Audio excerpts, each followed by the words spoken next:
Bobi Wine ayongedde okufuuka ekirooto ekyentiisa eri gavumenti ya Uganda. Mbuuza atya bassebo ne bannyabo nkuwaniriza ku mukutu. Thank you so much for watching from wherever you're catching. It has been a while nga siri mu studio naye I'm back. Bampise Simple aka Kali Lugambo Pro Max. Kola ebintu bisatu. Just subscribing, tapping a notification bell. Njagala otambuze video eno. Njagala munaku 3 tubenga tuwezeza ba subscriber emitwalo 10 bwedu batwe award yaffe eyokutambuza olugambo katinzize. Now a few days ago Bobi Wine yavayo nakola video eno. Bwe yakola video eno nagipostinga ngeraga nti ayina we yakoledde video eno naye nga we yagikoledde mu Uganda. Abantu abasinga we balabye ka starting point yako bagambye nti that is a wallpaper. Era bangi bayongedde kitambuza nti wallpaper, naye abasinga abakategeera amangu bategedde nti yes ono omusajja ebyaddala ayongedde okutambuza government eno akannaginnaji. Adumira amaje CDF Muhoozi Rugaba yavayo n'agamba nti awedde Bobi Wine 48 hours he surrenders to the police, or if not bagenda muyiganga mutujju. Bukyanga kyogerwa alabika awezeze ennaku eziwererako ddala nga talabikako wabula nga he just surfaces on social media n'abaako obubaka bwatuwa then n'addayo n'abula. Edda batugamba nga Museveni yali afuuka kapa. Era edda bassebo ne bannyabo Museveni yagendera mu lutalo oba mu nsiko embeera ne panic gyalimu kati n'obote gye yalimu. Kyagula nti yagenze simanyi ba yagenze mu nsiko naffe situmanyi wabula eno video olwa surfaces abantu bangi ba critics abatandise okugamba nti wallpaper simanya that is edit. Yes, it can be edit mu ndowoozayo gwobanga otegera kye bayita photographic interpretation, wobanga omanyi kye bayita photography, wobanga omanyi kye bayita videography, osobola okukozesa obwongo bwo n'omutwe gwo n'omanya nti this video yes is real oba it is fake. Now video eno yagikoze nga nnyonnyola ensi ku magye kye gakoze mu makaage ewabadde mukyala Barbara Itungo Kyagulanyi okategedde. Now the same Bobi Wine gutumanyi, the bad Bobi Wine because kirabika ndowooza oli Bobi Wine gutubayo tumanyi Kyagulanyi Center Robert alabika yakyuseemu katuyina Bobi Wine because n'amasuuti takyagaagala, ayambala hoodie, ayambalanga abeera everstead obugwa bunywedde ali gumite. Yavayo n'atugamba tugenda mu kalulu kaneeno naye nga si ka bulijjo. Kati bino byakola kye bategeeza ebintu ebitali bya bulijjo. After this video surfacing, ladies and gentlemen, Bobi Wine we yawulidde criticism nyingi nnyo nga bagamba mutali Uganda. Abasinga bagamba nti Bobi Wine yamala okukwata omusimbi gwa Museveni okubuzaabuza bannayuganda kati yamyansiza yagenze bweru. Afubye nnyo okulaba nga abategeeza nti tali bweru ali mu Uganda. Now another video has surfaced nga ali Uganda, specifically nga ali kubijja bya bajjajjaabe oba kubijja bya maama we gwe ssebo oba nnya baatulaba. This is a video that is trending right now on social media. Katugirabe tukomewo tovaawo.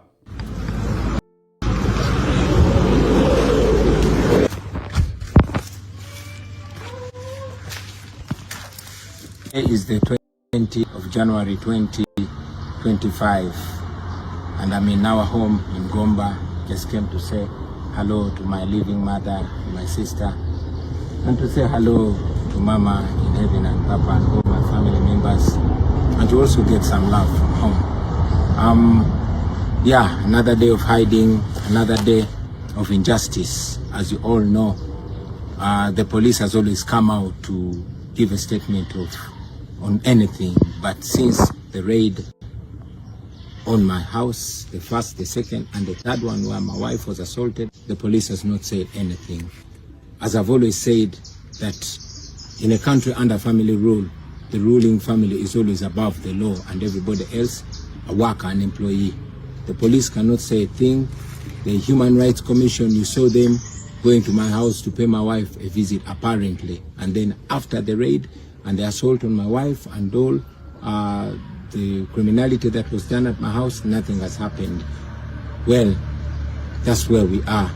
As you see, a day before my wife was attacked, the interreligious community was at my house and, spoke to my wife.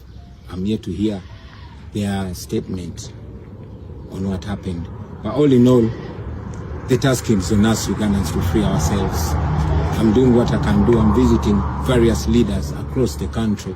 Of course, under scrutiny, under fear, under high risk. But I'm doing what I have to do to reach out to you and charge you and tell you that you can also play your part, either singularly or in a group. But we can change our country, all of us. Thank you, people power, our power. Now, many of you guys watching, I'm very sure muchimanyi abasinga mu mitima gyammwe abamu abadde mwakkiriza dda nti yes, omusajja kimulemereredde talina kiddako. Mu video gyakoze olwaleero abadde ku bijja bya maama we avudde n'ategeeza nti tatudde gy'ali newankubadde nga akolera oba ayita mu bugubi wano ne wali, wabula tatudde. Afuba olaba ng'amiitinga abakulembeze bangi mu ggwanga Uganda. Afuba olaba ng'amiitinga ebikonge by'abantu abayinza oyamba eggwanga bangi outside and inside Uganda. Ekitegeeza nti ne gy'ali tatudde, emirimu gy'agikola ng'omukulembeze wa struggle. Kyagulanyi Ssentamu Bobi Wine ayongedde okuteeka obunkenke ku basajja gwe mutwe. Tambuza video. Mwe ensonga eno abasinga muyinza ogirabanga a joking matter, but this is not a joking matter. This is not a joking matter at all. Abasajja na buli kati ba issuing a statement ku statement. Now, Muhoozi ng'akozesa omukutu gwe ogwa X avudde era n'akola another post gwe ssebo bannyabo atulaba. Now, okuva abasajja bwe babataddemu eppeesa aba America, Muhoozi avuddeyo n'akola post gwe ssebo bannyabo atulaba ku mukutu gye njagala okuba nga nkuyitiramu. Let me get it here for you guys. Kanjibafunire waneeno. Now, yavuddeyo n'akola statement n'agamba nti we stopped our search for Bobi for 24 hours on the instruction of Commander-in-Chief. Apparently, according to some sources, he wanted to surrender peacefully. He hasn't surrendered anywhere. Now our troops have orders to bring him dead or alive. Now, simanyi oba entegera yange ennafu naye mbadde nsaba tuyambagane bannayuganda. Omusajja akoze post ku mukutu gwe gwa X n'agamba nti we stopped our search for Bobi 24 hours on the instruction of the Commander-in-Chief. Apparently, according to some sources, he wanted to surrender peacefully. He hasn't surrendered anywhere. Now our troops have orders to bring him dead or alive. Ba agambe mbu balekeddaawo okunoonya Bobi essaawa 24 ku biragiro bya Commander-in-Chief. Commander-in-Chief yabeera President Yoweri Kaguta Museveni. Ku mawulire ge tufuna yabadde ayagala kwewaayo mu mirembe naye tannaba kwewaayo. So tusazeewo oba tuwadde ekiragiro bamuleete oba mulamu oba mufu. Kati kwegamba I just don't know. Post kyetegeeza tuveewaawo. Nagenda maaso n'akolera n'agamba my soldiers did not beat up Bobi. Bobi's wife, first of all, we do not beat up women. They are not worth our time. We are looking for her cowardly husband, not her. Okategedde?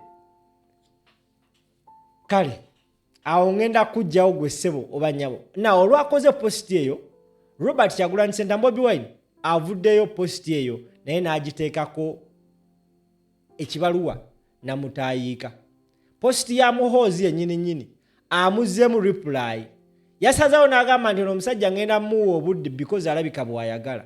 Now olutadde posti eyo naye n'agiteekako caption agambye atya, Museveni's criminal son is still looking for me and issuing threats to harm me.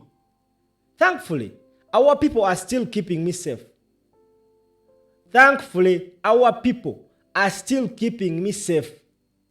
My wife is still recovering from the trauma of an overnight raid and assault. Thousands of our people have been violently arrested and detained. My home is still surrounded by the military. Several of our supporters have been murdered in cold blood. All because we challenged Dictator Museveni in an election in which he faced a resounding rejection across the country. He had to shut down the internet and declare himself winner on gunpoint. We remain committed to freeing our nation from these savage criminals. We remain hopeful that the people of Uganda will have the last laugh. Deep in my heart, I do believe we shall overcome someday. We shall overcome. We shall overcome. We shall overcome someday. Deep in my soul, I do believe we shall overcome someday. Akayimba kanoza mukamanyi. Now, post eno agikoze naye njagala tugende ku line ezisooka. Agambye Museveni's criminal son is still looking for me. Njagala owulirize waneeno. Museveni's criminal son is still looking for me and issuing threats to harm me. Naga wano wasinze okunkwatako. Nagamba nti thankfully our people are still keeping me safe. Bobi Wine ayina abamukuuma. Thankfully our people are still keeping me safe. Now, kino kigenda kunzizaayo gwe ssebo oba nnyabo atulaba. Mu biseera bya Museveni abagizenga basoma ku mboozi za Museveni ng'ali mu nsiko. Abantu baamukuuma, twawulirako amawulire nti waliwo omusajja eyakweka Museveni mu kibanyi ne bajja abasirikale b'obote ne babuuza omusajja Museveni aliwo, omusajja n'agaana, mbu omusajja ne bamusala kanyama. Simba onywa ku twendo tw'amazzi. Kyagulanyi Ssentamu Robert Bobi Wine afuukidde abasajja akayinja mu ngatto. Wali obaddekawo ng'otambula akanya ne kagwa mu ngatto. N'obanga kasetula n'ekigere ng'olina sooka kujja mu ngatto okagyemu. Kyokka nga wowe tosobola kujja mu ngatto. Kati ye Bobi Wine ku Museveni. Okategedde?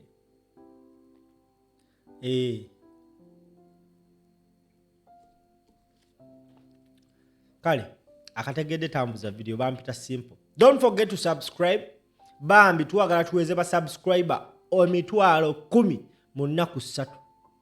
Your sub makes sense to us. Please subscribing ate tapping notification bell katukomewo.